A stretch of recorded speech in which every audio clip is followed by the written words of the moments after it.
The Dew Sleepers podcast. My name is John Schaefer. I'm here along with the four other crew. Go ahead and introduce yourselves around the room, guys. All right, I'll go first. It's Tom, Mott Black. Go with Mott Black. I was trying to talk, but my microphone was muted. Oh my fucking I didn't god! realize somebody muted my microphone. We're not stopping. We're going to push through. My name is Dean. Thank you. My name is Austin. This is Cameron. So we're going to lead off this episode with kind of going around, explaining who we are, where we live at, our background, and how we kind of came to be about in this group. So let's lead it off, Cam. Why don't you get us started here? Yeah, sure. I was born and raised in Lakeland, Florida. If you know about Publix, that's where it originated, but currently live in Knoxville, Tennessee. I'm a pharmacist by day, but my typical job, no one really understands when I explain it to them what I do, so I kind of just leave it at that. What do you do by night? I don't really think anyone knows. Oh, well, I didn't know. You said, pharmacist by day. Yeah, day job. PGA Tour player by night. All right, well, welcome, Cam. Hopefully everybody enjoys. My name's Dean from Chicago. Only been playing golf for about 3 years now. And, yeah, that's really about it. Playing off and around an 11, inflated to an 18. But just having fun. Well, I'm Austin, also from Chicago. I happen to be Dean's brother, which is unfortunate. My handicap is probably anywhere from a 15 to a 30. Fluctuates a lot. So who beat up who as a kid? Nobody really beat anyone up. Yeah, Dean was too much of a little bitch, too. No, anytime I would just raise my hand in his direction, he would just run to my ma. Wait, what? To my ma? What? To my ma. I don't, but it's so funny. I mean, there's not really much to me. I just recently started playing golf. I'm more about going out and having fun than, putting up low numbers, because clearly the skill's not there yet. I'd rather just go out there with the boys, crack some claws, and have a good time. Crack some claws. There we go. I am John Schaefer. Yet again, I'll use my last name where nobody else is because they're afraid of pedophiles. So we started the Dew Sweepers really came about from us meeting at a Tyson Lamb event in Chicago last year, the shit show. No free ads.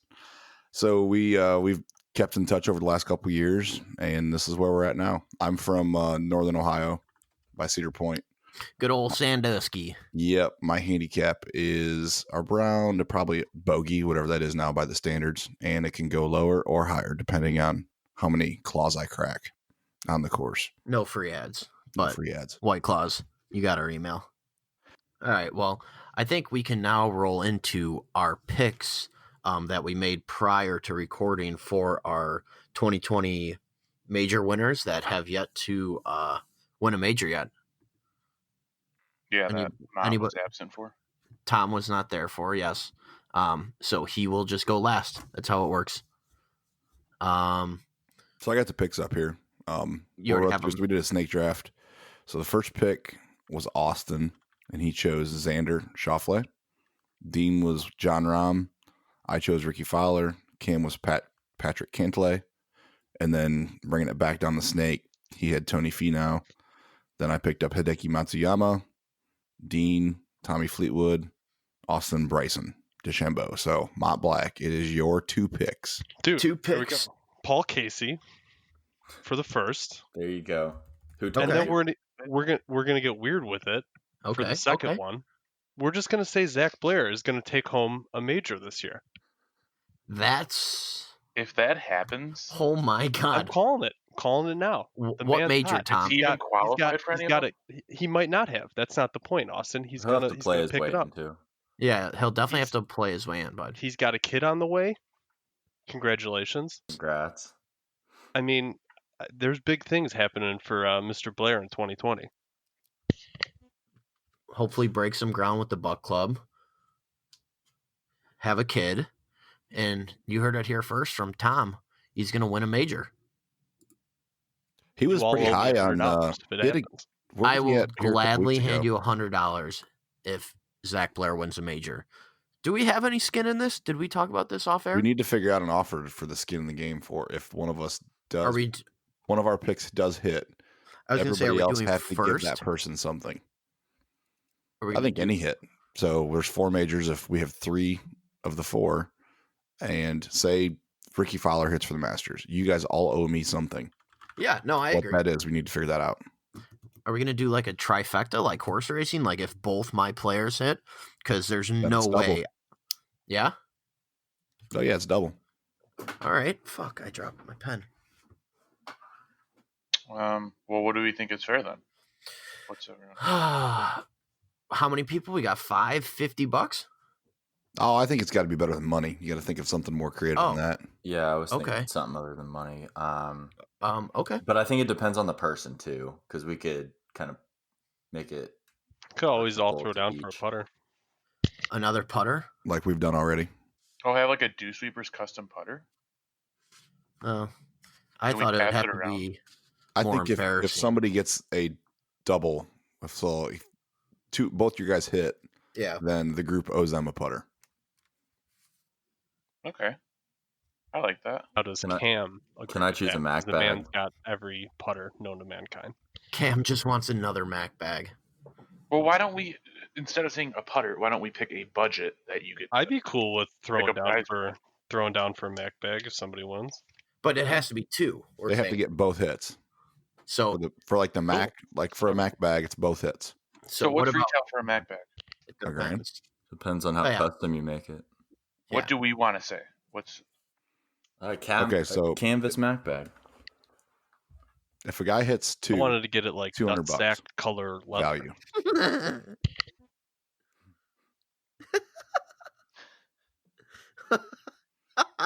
I missed that one.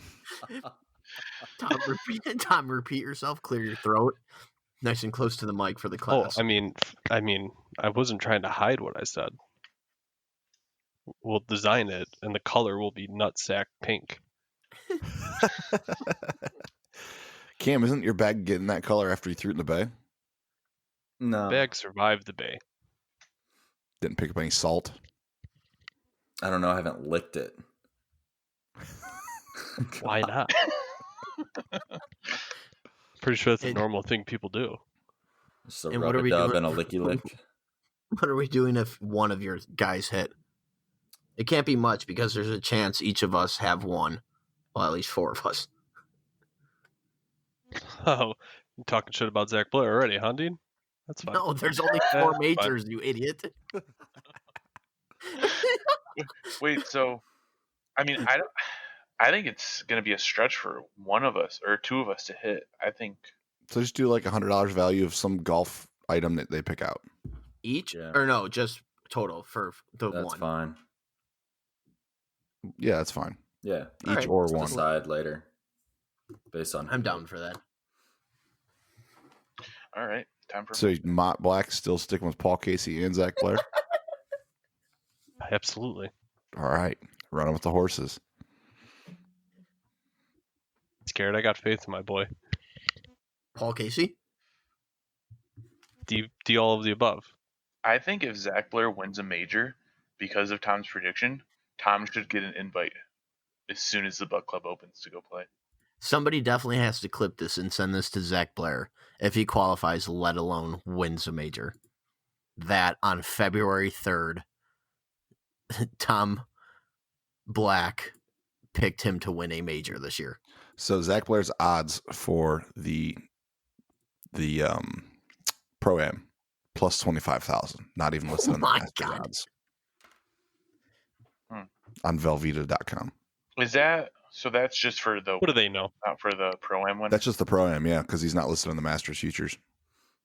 Well, I'm saying it's because there's 2 winners technically, isn't there? The pairing and. I don't know how they do that. You know how they do that, Cam? for the Pro-Am? No. Can we all look at the thing that I just linked in the other thing? Yeah, golf ball storage sack. That's what we get. One of your players hits. You get one of those. So for those of you listening, in our Discord where we show This is incredible. So if you go to mysack.com, oh my God. no free ads. It takes balls to golf, and there's a pink one. Oh my God. There's a senior edition one where they sag. Oh my God. Yeah.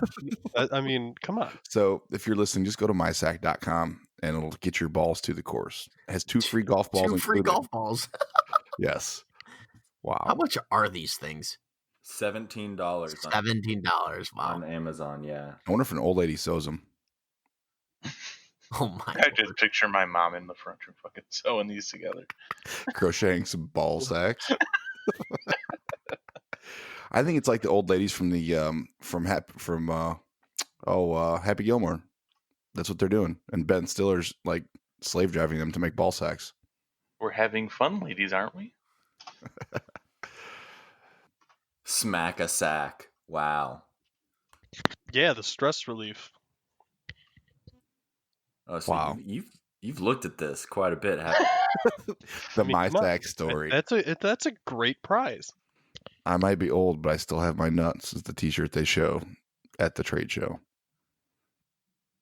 Can we just circle back to Tom picking? Or we were talking about Smiley Coffin before this. You know, he has $3.5 million still career earnings. Smiley does? Yeah, he has a win on the PGA Tour. What do you win? The Shriners. Barbasol or something? Oh, it's the Shriners. Wasn't it? I don't know. I'm just on CBS right now. I'm seeing if I can find his actual win. But yeah, it's listed as a $3.515 million. What's it called? No, he won the Shriners. Yeah, in 2016. But he got cut from the John Deere last year. Yikes. Did you guys ever go to that? It's in Illinois. No. Yes, I have. Have you? Yes. Silvis is a little far from us. It's like 45 minutes. No, it's not. I was there. I drove there.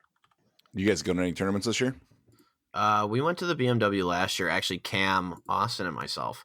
It was pretty cool. Silvis, Illinois, Austin, is 2.5 hours from our house, by the way. Quad Cities. That's where it's at, right? Yeah. Mm-hmm. 45 minutes, he says. I've actually toured the John Deere facility there. Have you? Yep. Where they make all the combines. We went there for work one time. Here's my question. Fun fact. Cam is clearly the best golfer out of all of us. What are you playing off of, Cam? A 0 plus 1? Whoa. Yes, Tom? I wouldn't say he's the best out of all of us. He is the best. Okay. Anyway, Cam, what are you playing off of? Like a 1-0 plus 1 area? Like a 1 or 2. Pre-surgery. Pre-surgery. Oh, yeah, it was about scratch. Do you think you could go to, say, let's just say the John Deere Classic Monday qualifier? I don't know how this all works, if it's an open qualifier, if it's closed, but if you were to go to a low profile PGA Tour with an open Monday qualifier, do you think you can qualify? Not necessarily make the cut, but be playing Thursday and Friday on a PGA Tour event. I don't know. Think you do Absolutely not. I think you could. All you need is a little TB amazing. as the caddy. That's what I'm.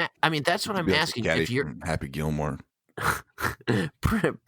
pre-surgery, you're playing off of 0. I mean, like it just puts it into perspective that they're playing off of. They had to play what, a +4, and to not even be on the tour at that point. Even more. I mean, these guys are way too good. That's what I was just asking. You know. Yeah. For a scratch golfer to come in and just be like blatantly like not a chance in hell, you know, it's pretty crazy to me. Yeah, and if you think about it too, you look at scratch golfers that are, no matter where they are in the country, that play at their particular club, so they might be a scratch golfer at their club. I don't necessarily play at one course, but even then, I can't shoot low enough. I mean, these guys are way too good. +4, +10, it can really. Now, range. So what do you think like a PGA Tour's actual handicap is? Oh, I don't know. People have talked about that dependent on so many different things, but it's a whole other level. I thought I read an article not too long ago that said like Tiger, when he was in his prime, was playing at like a plus 12, I think. Like maybe plus 14. That just, it's unfathomable. So I got 30 strokes playing Tiger straight up. I'd take it. Good luck. And he would 30 strokes? You. Are you kidding me? 30 I mean, I would strokes. take it too, just for the opportunity to play with Tiger Woods. He shoots at 70, 2 under, and I have to shoot a 100. Okay, but he's playing. Look at the courses he's playing compared to the courses we play. He'd mop the floor. He'd mop the floor with you. If he were to come 40? and play like 40? Billy Caldwell by our house, he'd probably shoot like a 60. Hey, John. Okay, so shoot 90 then. That's not that hard. Hey, John. No disrespect to you, but if you're playing with Tiger Woods, there's no way you're breaking 100. There's no Probably chance. true. Yeah. There's no chance. Yeah, you're right. I mean, I love the ambitious attitude, though. Hey, I'm just like, you're probably right. I have no chance. Never mind. I would be more shocked that you made it through a round without shitting yourself. I'd be surprised if you could put the ball on the first tee if Tiger Woods is standing behind Use you. my 4-iron. I wouldn't use my driver at all that entire No, round. but actually just hit the ball, physically. Put the ball on the tee. You kidding me? I don't get starstruck. Dude, That's serious. Right. Dude. Until you got Tiger breathing down your neck. Come on, guys. You can't be starstruck about this kind of stuff. You got Jim Nance in the booth. That's a little different. That's when you just walk up, you slap your golf sack, It's a mindset. No free ads, Tom. and you just rip it. We need Imagine to get a how sponsor. We need to reach out to them. Hey, Mott, reach out to them. So my question I is, don't even okay, think so they're, what like, is Reach-outable. how many strokes are you confident you could get within from Tiger? Like 45. Prime you want to Tiger, be, like, Prime Tiger or 2019 Tiger? I think 2019 Tiger's Right just now. as good as prime Tiger. Ooh, I don't know. That's a hot Won the take. Masters. That's a hot take. I'm okay. So he's 85% of what prime Tiger was. So last year, and like I said, I shoot anywhere from low 80s to low hundreds. I would need give me 50. 50. Yeah, I was gonna say 3 strokes a hole. Are you playing from the tips with him then too? No. Yes. We're playing have one to. box in. If I'm playing from the tips, I'm going to ask for 100. Yeah, I mean, What? dude, some of the Come on. No, it's not even realistic. Cameron, what do you think you'd need? 10. I wouldn't Could you do play it for against him. 25? I'd just try and play golf. I wouldn't actually say, oh yeah, Well, yeah, that we understand 100 a that, hole. but if you were going up against him and there was $1,000 wager on it, how many Oh strokes? my lord. I mean, I would say at least 18. I'd want to stroke a hole. That's it. That's You're pretty telling- bold. That's insane, Cam. Well, I'm just trying to Good think for of it you. logically. Like, if I can actually play golf, depending on where it is. Now, if we're playing, from the tip somewhere, it would just vary. But I would look at it as, all right, I've got to assume he's making at least 12 birdies, maybe an Yeah. eagle. I would need at least a stroke a hole. If for the few stretches I get lucky. I'm not saying here, let me get 30 strokes so I can definitely beat him from a technicality standpoint. No.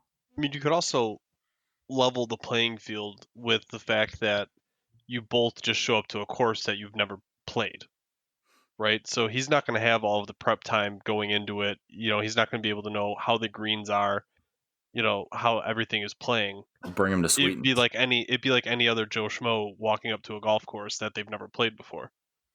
So you figure that's Tiger gonna, Woods isn't any other Joe Schmo. I mean, I understand that, but a lot of the reason any of them are good is that they play that course how many times before they actually tee up and play the tournament. A lot of it's 5, preparation. 6 at least. Did Tiger play at the tournament Zozo? Did he play at that course? I thought that was his first time ever there. Yeah, they had an exhibition there. Like the day, week before. the week of. Yeah, he still That's did what I practice rounds. So I mean, yeah, but it's not like he played there 100 times. He played there maybe 2 times. Yeah, but you're out of your mind if you don't think that, his caddy's staying up until the wee hours of the morning studying greens and prepping so he can give Tiger the correct knowledge. No, I do agree with that. I think if you were to both walk onto a random course you've never played, it would be a lot closer, but I still think he does the floor with any of us. I mean, obviously. I don't think this is a realistic conversation. 45 golf balls to finish a round. Okay, but playing devil's advocate a little bit. So you're saying Tiger would have no idea what he's doing. Cameron hasn't played the course either. He doesn't have any knowledge. I'm just saying. You going against Tiger at, say, Bethpage, where he's played it numerous times, or going you playing against a tournament-ready Tiger, you have zero chance.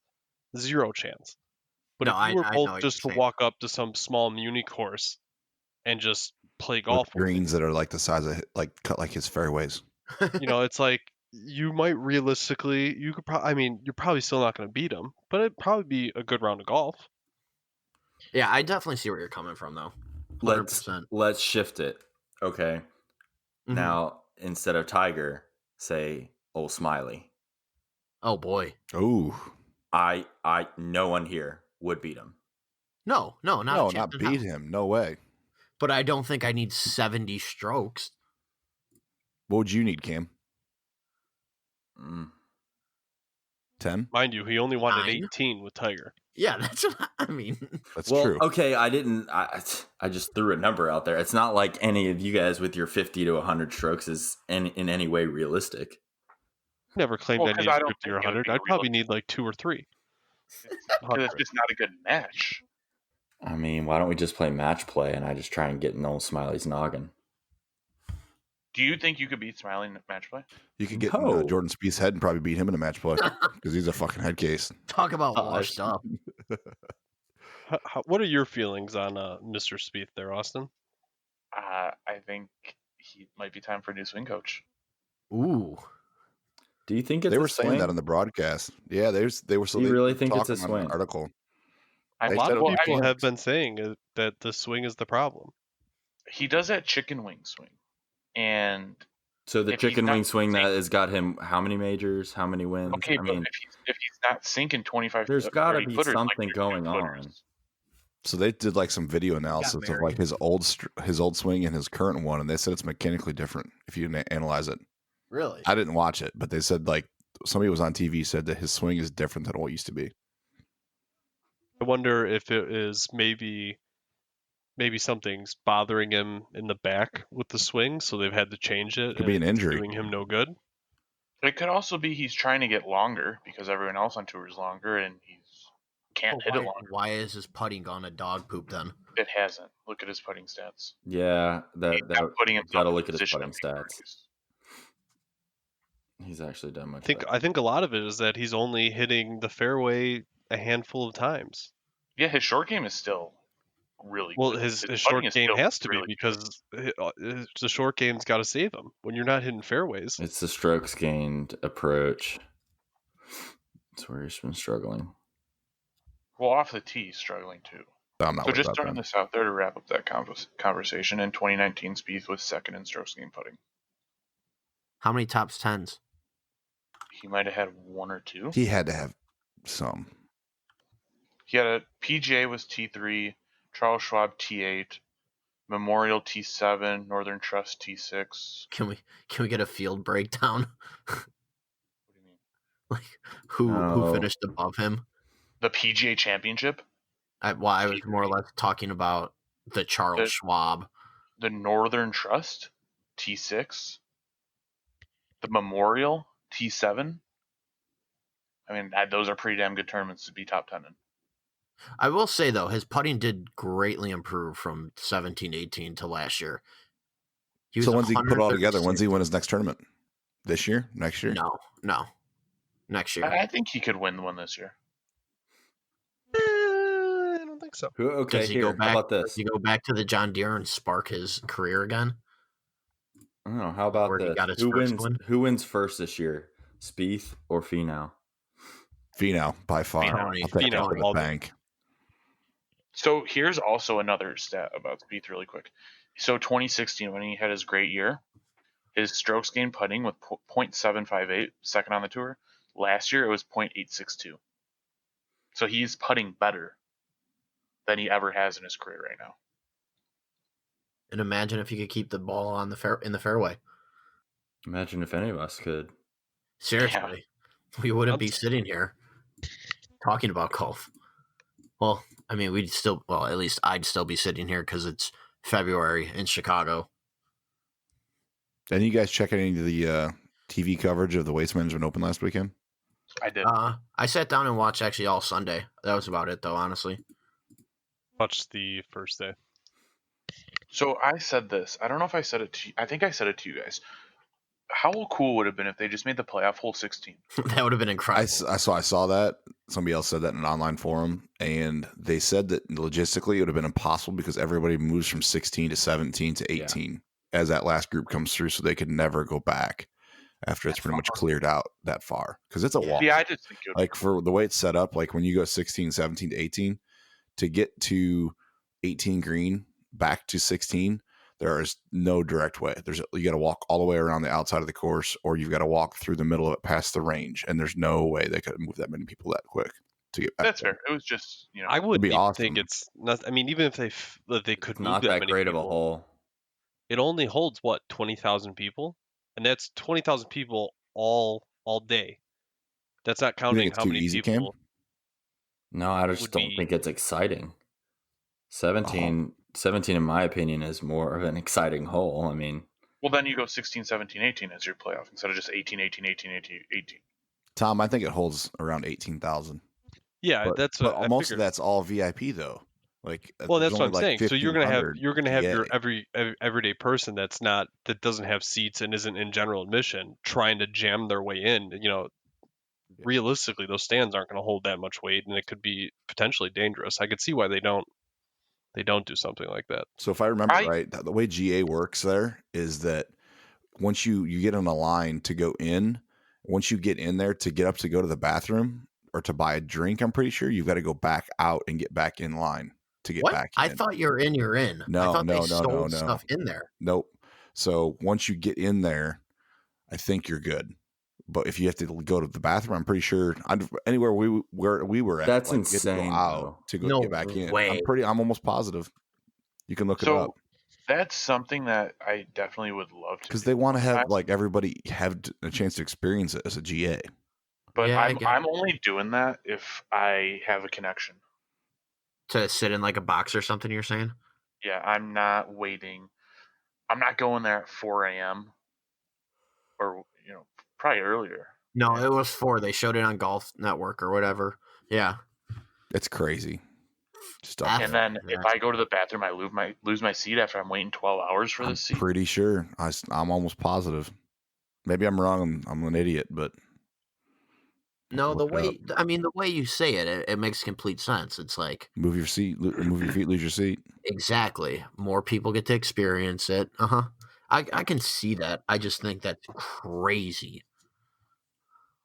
What is everyone's take on them sliding down the mud hill? I love it. I missed it. I didn't see that. Did they do caddy races this year? There was a couple. I missed those. Yeah, I didn't see any of those. There was one on Sunday. I forget who it was. There was 2 caddies out of the group that ran up because all of a sudden you heard a roar in the background in the broadcast, and then they cut down to the caddies running up to the green. Back in the day, they said it used to be crazy. Like there were side bets and everything, but then I guess was it the Thunderbirds that run that? I think. I don't know. Anyway, they cut down on the caddy racing. That's so dumb. You get those guys going full speed and they can't stop and they just topple over themselves. And they put a knee in the green. Yeah. Did you guys see, though, there was, in fact, a hole-in-one this weekend? Yeah, it was the winner. It was Webb Simpson, yeah. It wasn't on 16, though. No, it was on 12. Yeah. It was on 12. It wasn't on 16. What do you guys think about Tony's collapse? That golf. Was, yeah. Just golf. You're up 2 going to 17. Yeah, but do you also think that going par 17 and 18 with a 2-up lead, like you wouldn't take that? I mean, I don't think that he necessarily lost it, I mean, granted, after Webb jars a putt, Yeah. What do you really expect? Yeah, no, I guess I worded that wrong. I didn't mean that. I just meant like I would have loved to have seen him win that. Oh, sure, yeah, no, just I to would have lose too. it like that. Because when's the last time he won a tournament? He has one tournament win, right? 2016, I think, is what I read and they were talking about. If he takes the same energy he had this weekend going into the next tournament, he has a good chance. Dean, look at 2014. I'm sorry. Look at the stats behind it. He's got 180 starts. See how many top 10s he has. I bet you it's about 25% of his starts are top 10s. His top 10s last year alone had to be at least 10. Yeah, right? He's not playing this week either, is he? I don't think. Let me see. Let me pull it up. He has 35. He has 35 top 10 finishes, 2 third-place finishes, 6 second-place finishes, and 1 win. I don't think he's not playing this weekend in the Pro-Am. He won in 2016 at the Puerto Rico Open at Cocoa Beach. So if you look at his last 2 years, his best 2018 results in 2019 were second place. Like second place in 18, second place in 19. I mean, it's incredible. He finished in 2019. He finished second at the HSBC. He finished second at the Charles Schwab. He finished third at the Open. In 2018, he was second at the Safeway, second at the Northern Trust, T2 at the Genesis Open. I mean, it's only a matter of time, I think, before they just start falling in his favor. The law of averages is not in his favor, though. I will say. Yeah, I agree. No, I know, but it's like, it's crazy to think about. He's got a second place finish for each kid he has. Doesn't he have like 6 kids? I think so. Well, there you go. So in 2019, he had 25. He played in 25 events and made the top 10 6 times. He finished in second twice and third once. He made $4.4 million a year last year. And that wasn't even his best year. It's just, I mean, it's outrageous. Yeah. His first sport was fire knife dancing. I'm sorry, come again? His first sport was fire knife dancing, a Samoan ritual. Did you know? Literally, it's his personal on his bio. He has a Chicago tie. He does. His cousin is Jabari Parker. Did you guys know that? No, I didn't know that. Who the hell is Jabari Parker? Jabari Parker. Played for Duke, didn't he? Who cares? Who is that? He's an NBA player. Yeah, he plays in the NBA. He played for the Bulls. All right, everybody. Hopefully you enjoyed the first ever Dew Sweepers podcast. Might have been a little rough on the edges. Had a little good insights on what's to come for the year between the banter between us, predictions, recaps, and everything golf related. Hopefully you guys stay tuned, subscribe, follow all of our pages. We're everywhere. But if you're listening to this podcast, I'm assuming you found us from there. But if not, Instagram is @_Dew Sweepers. Twitter is _ what is it? Twitter's it's the same as Instagram. What's that? It's the same as Instagram. All right. Instagram is @_Dew Sweepers. And I think that is actually our @ for everything. Yes. So if you guys made it this far, thank you very much. And we will see you guys next time. This ain't no hobby, boys.